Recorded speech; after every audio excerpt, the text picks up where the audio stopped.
Hello നമസ്കാരം. എനിക്ക് എപ്പോഴും ഈ മല്ലി കൃഷി ചെയ്യുക എന്നുള്ളത് ഇത്തിരി ഒരു ബുദ്ധിമുട്ടുള്ള കാര്യമാണ്. ഞാൻ ഒരുപാട് കൃഷിയൊക്കെ ചെയ്യുന്നതാണെങ്കിലും ഈ മല്ലി കൃഷി ചെയ്യുമ്പോൾ കുറേ പ്രശ്നങ്ങളാണ് നമ്മളെപ്പോഴും ഫേസ് ചെയ്യുന്നത്. മിക്കവാറും അത് പരാജയപ്പെടുകയാണ് ചെയ്തത്. ചിലപ്പോഴൊക്കെ സക്സസ് ആയിട്ടുണ്ട്, എങ്കിൽ പോലും കൂടുതലും പരാജയപ്പെടുക.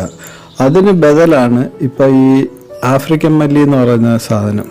അതേ ടേസ്റ്റും അതേ മണവുമാണ്. ഇത് വളർത്താനും വലിയ ബുദ്ധിമുട്ടൊന്നുമില്ല.